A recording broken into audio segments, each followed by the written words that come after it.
अस्सलाम वालेकुम, कैसे हैं आप सब लोग? आई होप आप सब लोग ठीक होंगे। अल्हम्दुलिल्लाह हम भी बिल्कुल ठीक हैं।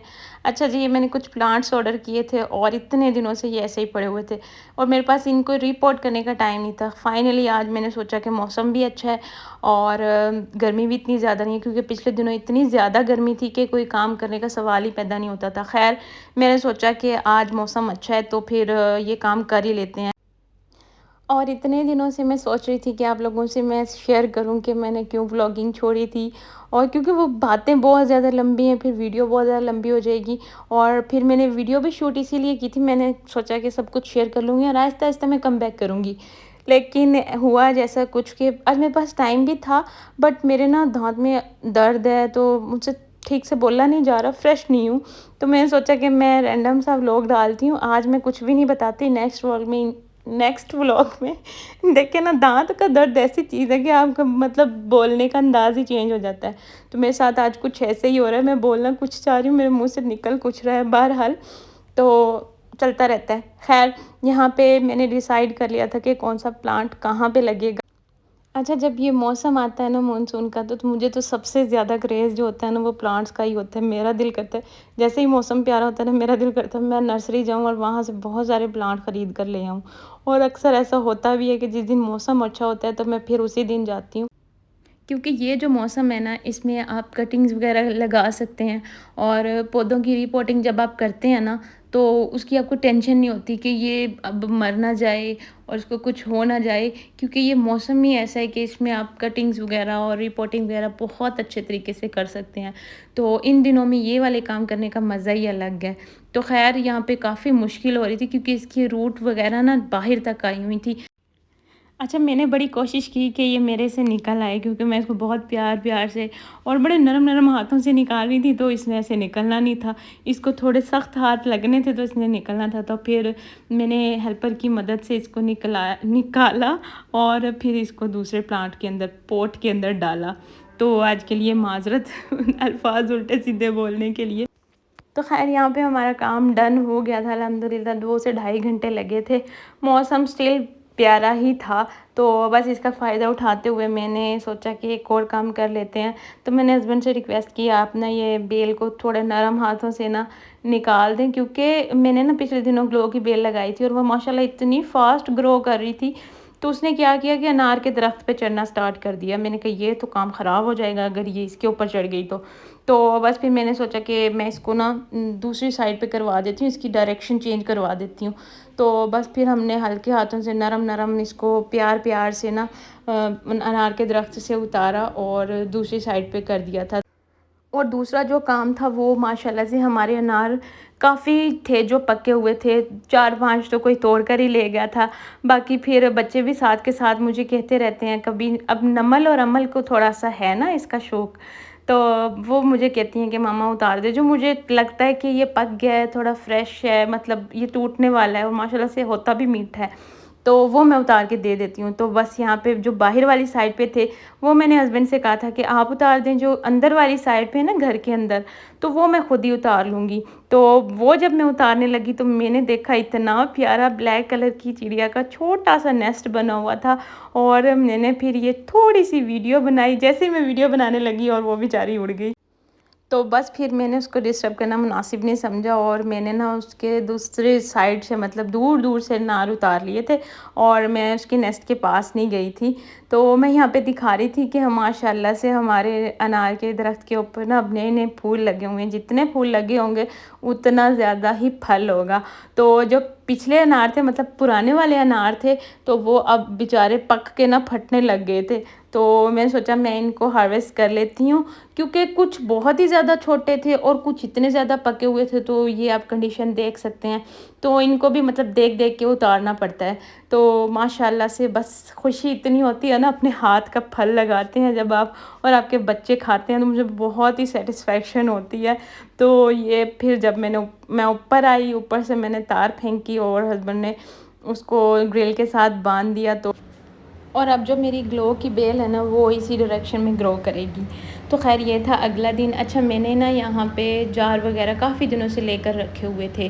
कुछ मैंने रमज़ान में बाय कर लिए थे और कुछ मैंने उसके बाद कर लिए थे, क्योंकि किचन तो मेरा बन गया था, बट उसकी चीज़ें मैं आहिस्ता-आहिस्ता इकट्ठी कर रही थी। एकदम से तो आप नहीं ना ले सकते, आपका बजट इतना इजाज़त नहीं देता, तो आप इसी तरह करते हो कि आहिस्ता-आहिस्ता थोड़ी-थोड़ी चीज़ें करके लेते हो। तो मैं भी इसी तरह से थोड़ी-थोड़ी चीज़ें लेती हूँ और कुछ सेट कर लेती हूँ, कुछ सँभाल लेती हूँ कि एकदम से वो करूँगी।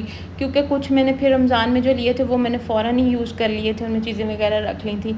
तो बस अब ये कुछ लेकर जो रखे हुए थे, तो मैंने फिर यही सोचा था कि मैं बड़े वाली क्लीनिंग करूँगी, यानी सब कैबिनेट्स खाली करूँगी, उनमें से हर चीज़ निकालूँगी, उनको अच्छे से यूटिलाइज़ करूँगी।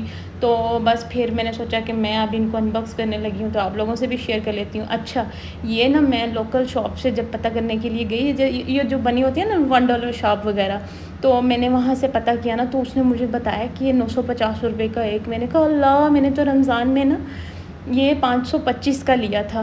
तो मैं तो सर पकड़ के बैठ गई। मैंने कहा अल्लाह! इतना महँगा। मैंने कहा भाई, अभी मैंने रिसेंटली रमज़ान में मैंने इतना ये सस्ता लिया है, तो आप तो इतना ज़्यादा बता रहे हैं। तो कहता आपने कितने दिन पहले लिया था, अब तो दिन ब दिन महँगाई बढ़ रही है, तो इसके रेट्स हाई हो गए हैं। मैंने कहा अच्छा। ख़ैर मैंने नहीं लिया, मैं ना बाहर आ गई। तो मैंने मेरे हस्बैंड से कहा कि ये तो बहुत ज़्यादा महँगा बता रहे हैं। तो उन्होंने कहा कि तुम्हें कितने का चाहिए? मैंने कहा मैं तो 525 का या 575 का लेकर आई थी, आई थिंक के मार्ट से। तो उन्होंने कहा बस फिर तुम वहीं से ले लो। तो ख़ैर फिर हम वहाँ गए और मैं सारे रास्ते दुआ करती गई कि अल्लाह करे वहाँ पे पड़े हों, ख़त्म ना हो गए हों। तो शुक्र अल्हम्दुलिल्लाह, जब मैं गई, जब मैंने जाके देखा तो वहाँ पे वही पड़े थे और उसी प्राइस में पड़े थे। बट डिफ़रेंस ये था कि जो प्लेन वाले थे ना, तो वो 2-3 पड़े थे और जो लाइनिंग वाले थे वो काफ़ी मिक़दार में पड़े थे। तो फिर मैंने वहाँ से वर्कर से भी कहा कि आप मुझे यहाँ से ढूँढ दें, हो सकता है प्लेन वाले और मिल जाएँ। उन्होंने कहा मैम यही पड़े हैं 3-4, बाकी फिर आपके सामने ही है ये लाइनिंग वाले ना, तो आप ये ले लें। ख़ैर मैंने कहा इतना कोई ख़ास डिफ़रेंस नहीं है, तो बहरहाल मिल तो रहे हैं ना। तो फिर मैंने सोचा कि मैं ये ले लेती हूँ। और ये मेरा ड्रीम था कि मेरा किचन, मैं अपने किचन में ना इस तरह से शीशे के जार रखूँ और उनमें दालें डालूँ। आई थिंक सो हर लड़की का ही होता है। तो बस ये मैंने फिर कुछ घर के कप्स वग़ैरह लिए थे और 2-3 चीज़ें ली थी। कप लिए थे और एक स्पून होल्डर लिया था और फ्रिज में बिछाने के लिए शीट ली थी। अच्छा, किचन की चीज़ें ऐसी हैं, आप जितनी भी ख़रीद लें आपका दिल कभी भी नहीं भरता। और ये भी है कि मतलब बर्तन आपको ख़रीदने पड़ते ही हैं, कप वग़ैरह होते हैं वो टूट जाते हैं, गिलास टूट जाते हैं, तो बर्तनों में फिर आपको करना ही पड़ता है इन्वेस्ट ना। तो इसी तरह से फिर मैं जब जाती हूँ तो 1-2 चीज़ें ले आती हूँ, कुछ थोड़ी बहुत ना शॉपिंग कर लेती हूँ। तो बस ये फिर मैंने ऑर्गेनाइज़र्स वग़ैरह काफ़ी दिनों से लेकर रखे हुए थे। मैंने अपने ड्रॉर्स वग़ैरह भी सेट कर लिए हैं। आहिस्ता-आहिस्ता करके वैसे मैंने कर लिया है सब पूरा किचन सेट। तो इंशाल्लाह आप लोगों से आहिस्ता-आहिस्ता करके शेयर करूँगी। ये ड्रॉर्स वग़ैरह भी सेट थे, बट इनमें से मैंने सारी चीज़ें निकलवाई थी, धुलवाई थी और फिर रखी थी। और उस दिन मेरे दाँत में मतलब इतना ज़्यादा दर्द था, तो ख़ैर फिर भी अल्लाह ताला ने हिम्मत दी और बस फिर मैंने कोशिश की कि आज सारा काम डन होना चाहिए। तो बस मैंने बाजी से भी कह दिया था कि आप अपनी बेटी को ले आइएगा।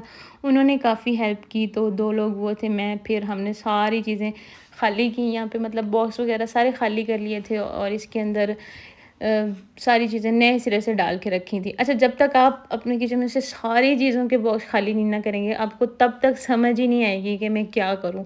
तो मैं तो ऐसे ही करती हूँ, जब मुझे डीप क्लीनिंग करवानी होती है ना पूरे किचन की, मैं सारे बॉक्स खाली कर देती हूँ। हर एक चीज़, छोटी-बड़ी डब्बी सब खाली करके, धुलवा के फिर उसमें उस मसालों के हिसाब से, मतलब चीज़ों के हिसाब से डाल के रखती हूँ, तो उसमें काफ़ी आसानी हो जाती है। अच्छा, पहले मैंने ना जार इस कैबिनेट के अंदर रखना चाहिए कि मैंने सारे जार इसी के अंदर सेट कर लूँगी।